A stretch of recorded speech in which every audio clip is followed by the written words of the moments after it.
Ian, it's all systems go, I suppose. Just waiting for the weekend's rain to start. How ready is everything here? Because it always seems such a slick operation.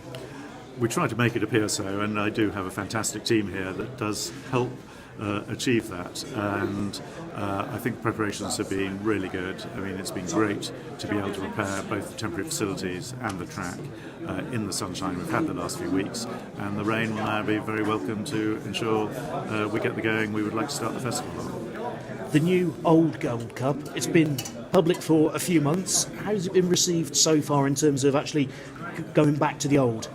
It's been really well received, and I think it's fantastic that as we sort of go into a new partnership with Magnus and we stage the first Magnus Cheltenham Gold Cup in March this year, to actually have the original 1924 Gold Cup to be able to present as part of that partnership, I think is really good. We've got a couple of new ideas happening this year. The Orchard, tell us about that for starters. What's that all about?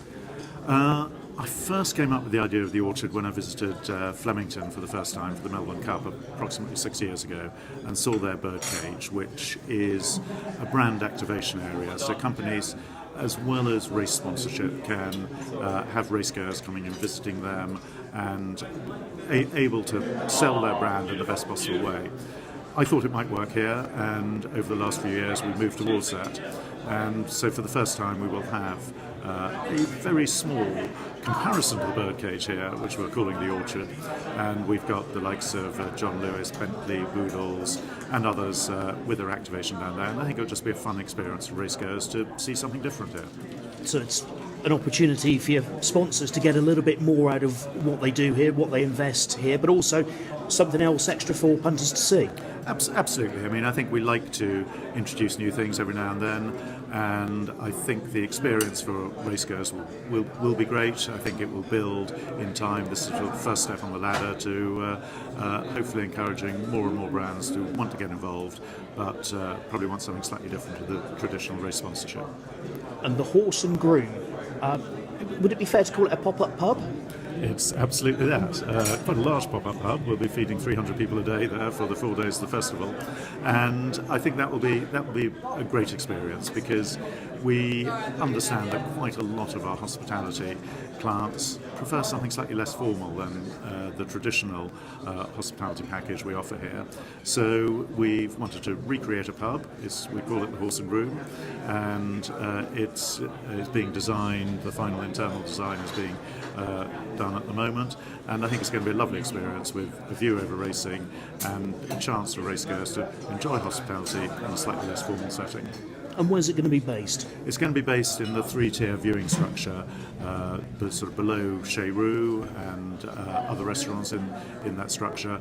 So it'll be overlooking the second last fence and hurdle, and with a fantastic view of the rest of the racecourse. In terms of the business that this brings to the area, it's always a very good indicator. How are hospitality, ticket sales, etc.?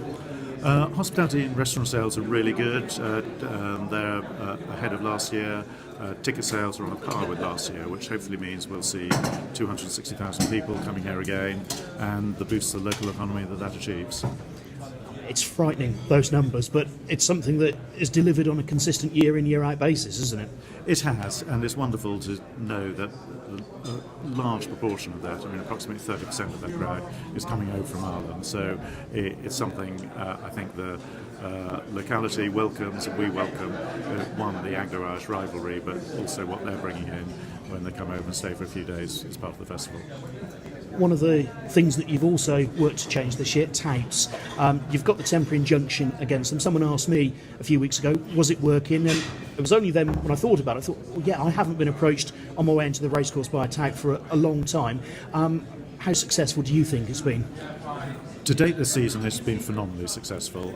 We hoped it would be a deterrent. We were very pleased with success when we did get granted the injunction by the High Court. We have barely had a tout on the racecourse for any meeting this season, and we really hope that continues at the festival. I think there's a slight danger, one or two maybe keeping their powder dry for the festival and thinking they might get away with it on one or two occasions, but we will be removing touts from operating on the racecourse, and hopefully therefore adding to the enjoyment of racegoers without being solicited by touts on their arrival. And is that the main driver, rather than just protecting your business, but actually allowing your customers to enter the racecourse hassle-free? That's exactly it. I mean, it is, the nuisance had become to a really high level, and the number of racegoers that came to us and said that this is really aggravating, it ruins our day when we get out of the car, and they're becoming more and more aggressive. And we found it had reached pretty close to the top of the reasons for complaints at the festival, and we just felt we want racegoers to be able to come and enjoy their day here without being approached by touts along the way. Been to Ascot in the past, and there's great big signs there that touting in that area is illegal. It's a temporary injunction at the moment. Is it going to become permanent? We are going back to the High Court shortly after the festival to seek that to be permanent, and hopefully the success of what we've achieved to date will encourage the High Court to grant us a permanent injunction.